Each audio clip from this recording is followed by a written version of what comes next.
Hey guys, welcome to a new video with PSD Box. I'm Andrei, and today I'm going to be talking about the GAOMON M106K, one of the tablets that I unboxed in one of my previous videos. And I tested it out and I want to tell you a few things about it and my impressions about this really cheap graphic tablet. So let's go with the intro and let's get started.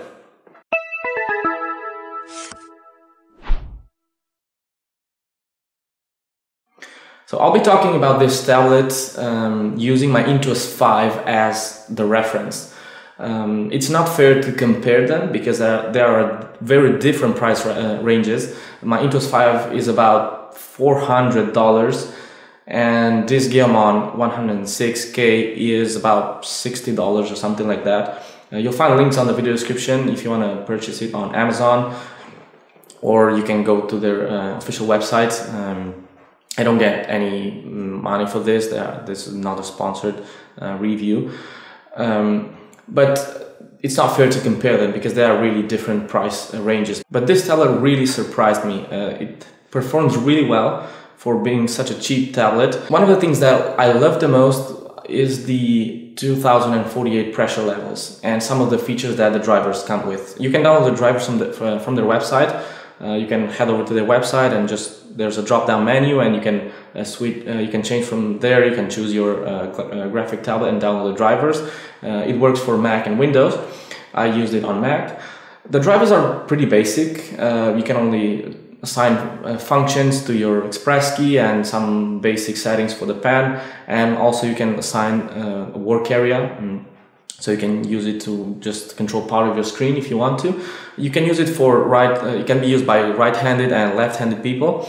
One of the things that I liked about the drivers is that on the express key that you have on the side of the tablet, you can assign a chain reaction to each key. That means if you press one of those buttons, instead of just performing a combination of keys, for example, like Control G or to group a layer, for example, or Control Z to undo, you can assign a whole series of keys which will be pressed, so to say, when you press that button, which is really good. You can assign up to 16 different keys to one chain. One of the things that I didn't like that much is that there's no light indicators on the tablet. So there's no light indicators on the buttons, no light indicators when the tablet is connected to your computer, which is kind of confusing. The only way to tell that it actually connected and communicating with the computer is when you open the driver. Down on the bottom you will see device connected or something like that. And that's one way of seeing that the tablet is connected. You have to keep it connected all the time when you work with it. It's not wireless, it's not working through Bluetooth like my Intuos 5, for example. But that's fine, it's not a big deal. The express buttons there on the top of the tablet, you will see 16 numbers. You can assign functions to those keys as well.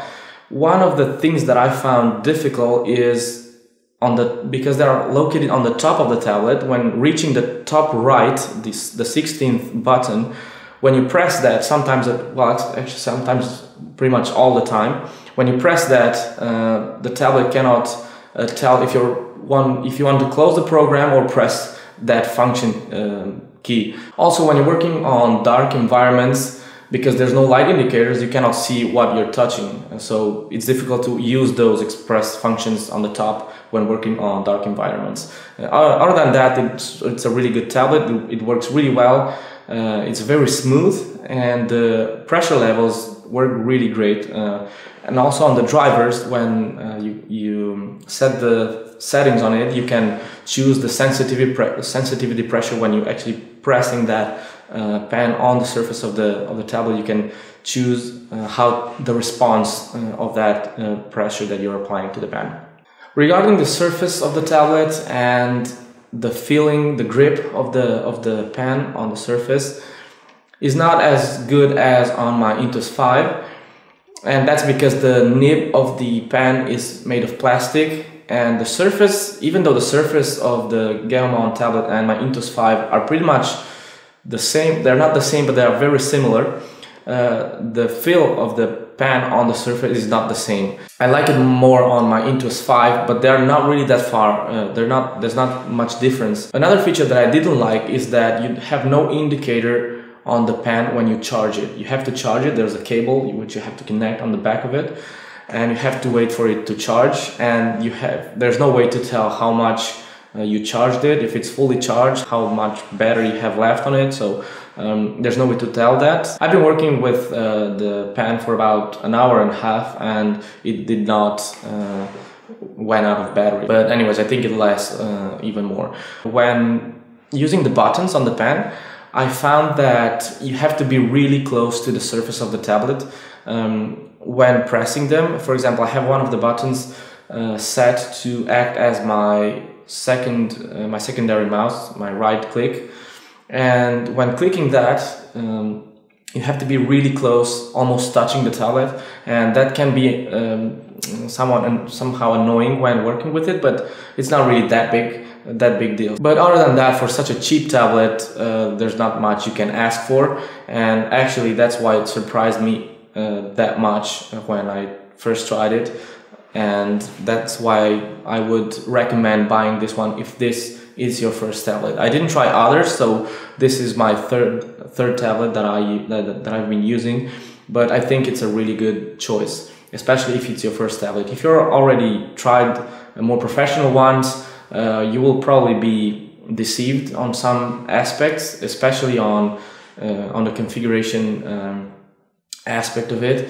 But in terms of how it performs, I think it works really good, and it's definitely a really good tablet. So that's all I have to say about this tablet. If you want more details and screenshots and opinions about it, you can head over to psdbox.com, and there you'll see a full article with my opinions and the ratings and screenshots of the drivers and me working with it. So if you wanna get more information, head over there, and there you'll find also links to the official website if you wanna download the manuals or have more information about the tablet itself. So thanks for watching. That's all for today. See you next time.